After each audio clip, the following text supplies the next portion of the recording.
Hi friends, Lindsay here from Luxe Leather Revival, where we are brand agnostic but loyal to the leather. So, Cassie Thorpe released an amazing video this morning talking about the new Chanel under Matthieu Blazy, and I wanted to do a little follow-up from the marketing side and why I think that Chanel has made this move for a creative director who is taking Chanel in an entirely new direction. So, first off, she talked about how current or longtime Chanel collectors are not turned on by this new direction. They expect more of the same, which was Carl and Virginie, but now we have Matthieu Blazy, and he was brought in specifically to take Chanel into a new direction, is my thinking, based off of market research. So any smart company will look to see what their competitors are doing, what's successful for them, what is not successful for them. Anything that is successful, they will study deeper and try to emulate if they can in their own way if they're smart. If they do it blatantly as a copy, it tends to not go well for that company that copied. So what I believe Chanel did was they saw Daniel Roseberry really reinvigorate the Schiaparelli brand. They have just come to all new heights. It's the brand that people talk about on the red carpet, those structural details, the anatomy, the bijou of it all. So I think that Chanel folks, their higher ups, saw what happened with Schiaparelli, with Daniel Roseberry coming in and breathing new life into the brand, but it fits still with Elsa's original vision, where, you know, she had ribs and lungs, necklaces, all these cool and anatomical parts to her pieces. And Daniel has really kept with that, but really vamped it up. So number one, I think Chanel saw that and went, we are a heritage brand who has been doing the same basic boxy flat bags since Coco Chanel's time. Carl brought in the CC logo, which became the classic flap, and he brought back her reissue with the Mademoiselle. He brought back her reissue with the original clasp style and the bijou chain, and kept those running simultaneously. So really, what we've mostly seen from Chanel is those boxy flat bags or some kind of offshoot of that. So they'll take the quilting and the logo and the chain and they put it in the Chanel 22. So the shoulder bag that people originally said looked like a trash bag, it had a lot of the elements. So Matthieu Blazy has stripped a lot of these elements out, which I understand the Chanel traditional client has come to expect and want from the brand. My take on the acceptance of this group versus people who are new to Chanel, or they've dabbled in Chanel a bit, but it's not really spoken to them in this way that now it is. So I believe the traditional Chanel shoppers will eventually come around, at least to some of the pieces. There may be some of the ready-to-wear or a section of the bag styles that don't speak to them ever. But I do believe their expectations of the brand are going to prevent them from accepting the new direction immediately, but I think they will grow to love it, or at least sections of it. So I don't think Chanel is in danger of alienating completely or losing completely their hardcore lovers of the brand that have loved them through Carl and Virginie, and now they have a little bit of whiplash from Matthieu Blazy's change in the house. But I do think that they will come around, and they've opened up Chanel to a whole new world of customers who they weren't really into a boxy flat bag, or maybe the prim and proper cuts of the tailoring of the ready-to-wear. So now we're seeing experiments in dropped waists and cropped jackets and all these larger flat bags that don't have the chain strap, don't have the quilting, they're smushy leather, and I haven't felt them in person, so I can't really say they're squishy and delishy like Dale says, but Dale says for her bags that are deliciously squishy. But I hope that Chanel took the additional step of upping their quality and sourcing really satisfactory feeling leather. So it's not just, oh, it's Chanel, and we can go with lower level leathers that will last longer, like caviar. So caviar is a stamped leather. I've gone on a diatribe about how I feel about stamped leathers because they're actually removing the top layer to give it a uniform look. They're stamping it with a texture, and with that in goes a plastic sealant. So you now can no longer feel the leather with your hands. It's under there, but you're really carrying a plastic coated bag, in my opinion. And no offense to anyone who loves caviar. This is only my opinion. This is what I collect, and I'm just sharing that. So we do know that if you feel an older Chanel lambskin bag like this one, this little shoulder tote shopper, I'm not sure the style name at all, but I'll show you here. So what I have on the table here is my entire Chanel collection, and that is mainly because original Chanel was not for me. It didn't suit my style in the way that I like to incorporate quirky and loud pieces. I am not the traditional Chanel client. So anyway, going back to the leather, I do hope that the quality issues that have been found by customers in the last few to 5 years, I would say, probably around COVID might be when the quality started declining in the construction and the materials. So I think a major win for the house will be if they have upped those materials and you don't hear constantly on social media about Chanel quality issues. They really need to ditch that baggage and move forward. So I will show you another piece. So I have a Gabrielle. So Chanel was doing an interesting thing, and we'll see if it carries on with their new creative director, but they were, and as recently as the Chanel 25, have been making these unique it bags that they name after the year they come out, or in this case, prior to naming them by the year. This is the Gabrielle Clutch. So I'll show you how it looks on. And this is how I wear it, trying to not hit my microphone. There we go. So this is a great little, throw a few little things that you need in and go to a concert or all day somewhere where someone else is carrying your essentials.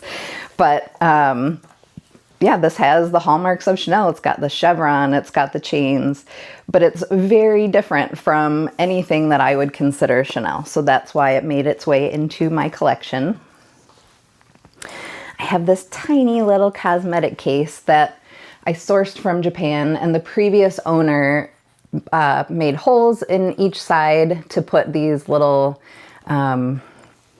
essentially D-rings that are an add-on. And then I added this chain from Dress Up Your Purse, and then this is a charm from Chanel. I think it was a free gift or tied into a bow or something like that. But it came as a set of 2 when I bought them off of eBay. So they're here and here. And then last but definitely not least is my Astrakhan, a little shopper tote from them. And this Astrakhan is Persian lamb, and it's got this gorgeous curly texture to it. These are acrylic handles, an acrylic chain with the lambskin leather woven in.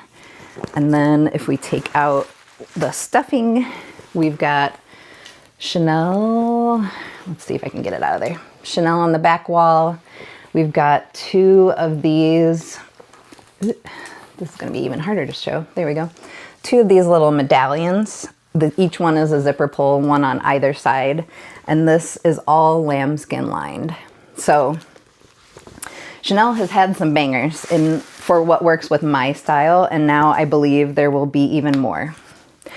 Another hot take that I have on the new collection from Matthieu Blazy, and this is a larger statement and sentiment of my personal taste than just Chanel. So in my opinion, mock croc, mock lizard, any of the mock reptile textures, or even mock ostrich, which I don't really see in the higher end luxury houses, but I do see mock croc. And in my opinion, stamping a texture into a leather to resemble something that's higher end is something that should be reserved for just the companies that can't afford to make bags out of real croc or real alligator, real ostrich, etc.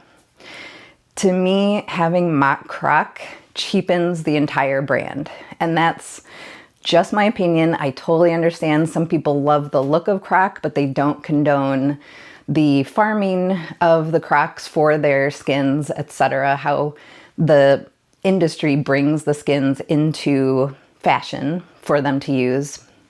Whereas cowhide is actually a byproduct of the meat industry. So we're not raising cows just for their skins. In fact, we're raising them to eat. And then a byproduct of that is their hides, and then those are put to really good use. So I can totally understand people who are okay with cowhide leather, but they are not cool with real lizard or real alligator or croc, which totally get.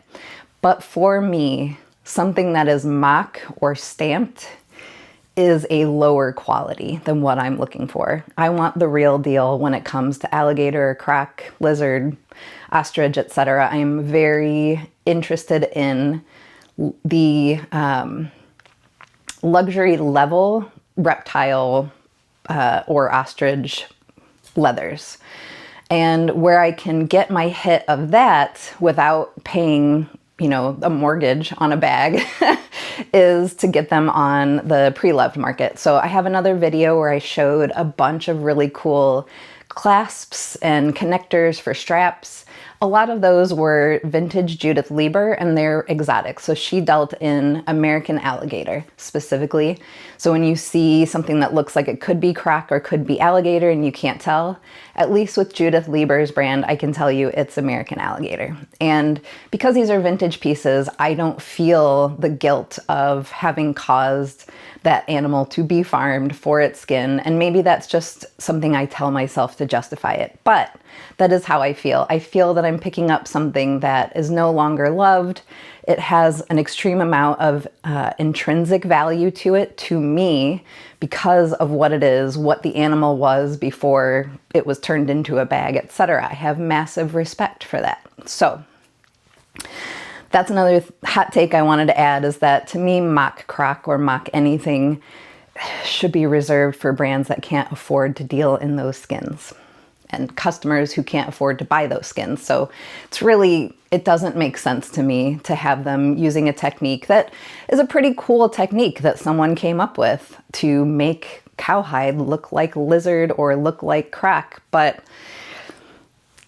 it's a cheap feeling to me. It's imitation in my eyes. So another thing that I'll say about Chanel that I'm surprised at, and I hope changes in the future, is the amount of fabric lining that they have for their bags. It's just not what I'm looking for. I think this one also has, oh no, this one has that peeling stuff. So whatever they coated some cheap leather in, that has deteriorated over the years. I'll bring it closer so you can see.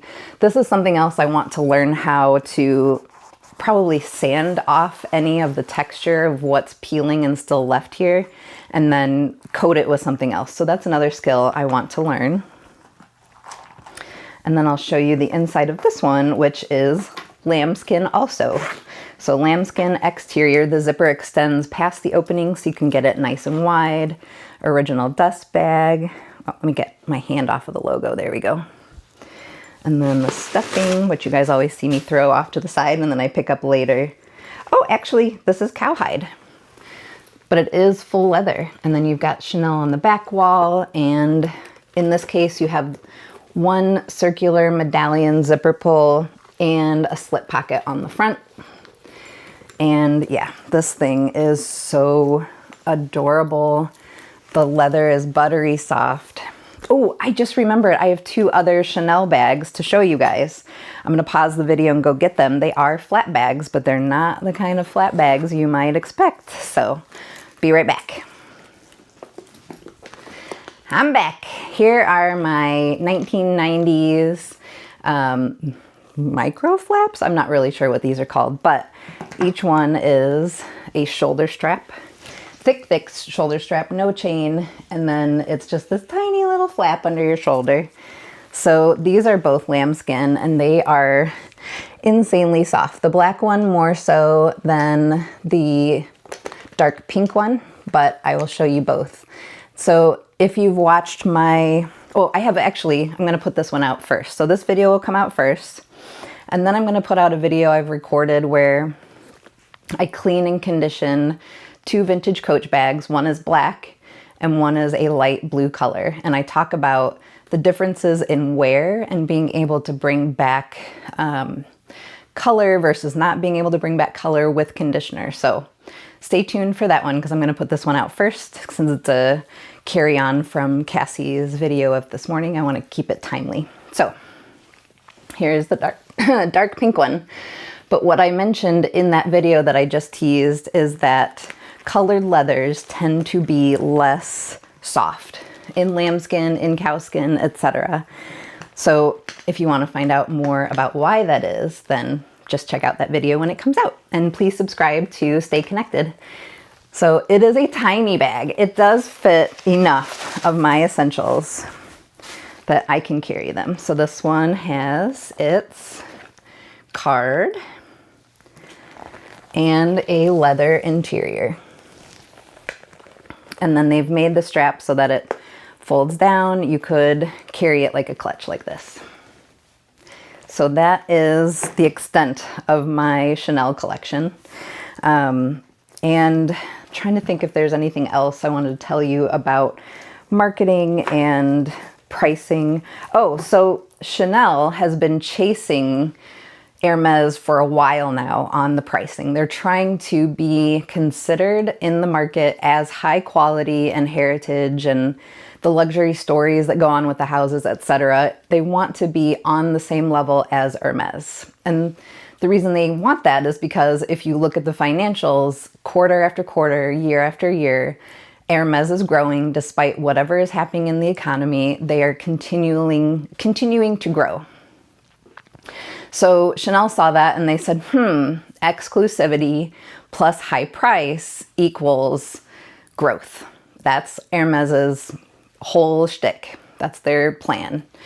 And so they've been raising their prices, trying to catch up to Hermes. And I don't believe they've been lowering the quantities of bags that they've been creating. So they haven't been able to create that scarcity. So I think they studied Schiaparelli and what happened with Daniel Roseberry coming on and elevating the brand to a point where everyone talks about it. Everybody wants to wear it on the red carpet. Chanel said, we can definitely copy that. And I hope they also brought the quality up with Daniel. We'll find out. I will go into a Chanel.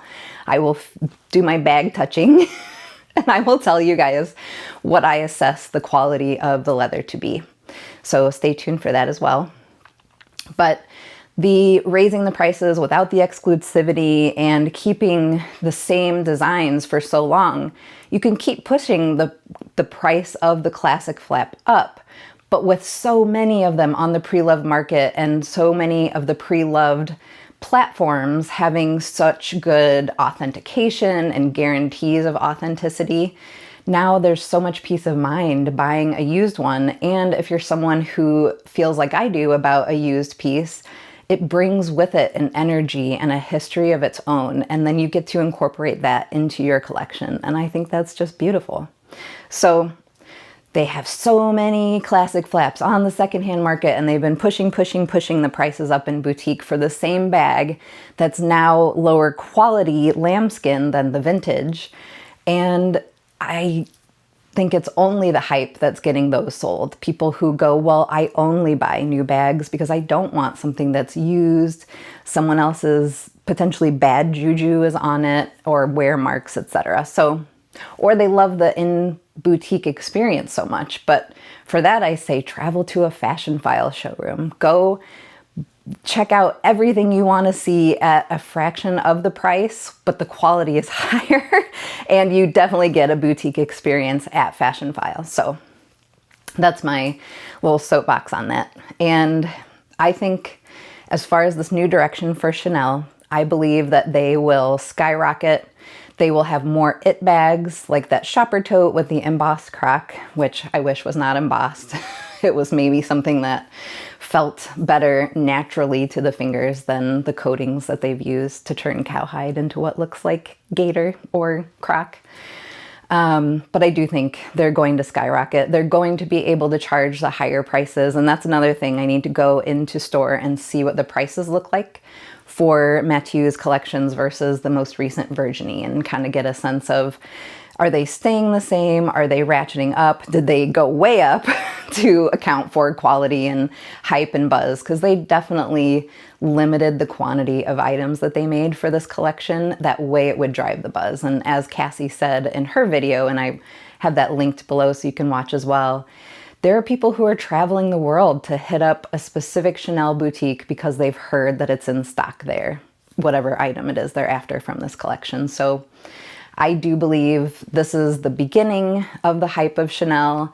I think that Matthieu Blazy would be wise, and Chanel would be wise to encourage him to do this, to come out with more and more unisex and unique silhouettes that are very functional and hopefully high quality leather. So I'm excited to see this new direction for Chanel because, number one, as you can see by my small Chanel collection here, I was not really drawn to the boxy shape of the flat bags or a lot of the other prim and proper, very symmetrical type and boxed off, that just doesn't really appeal to my style. I like more fluid, more rounded edges.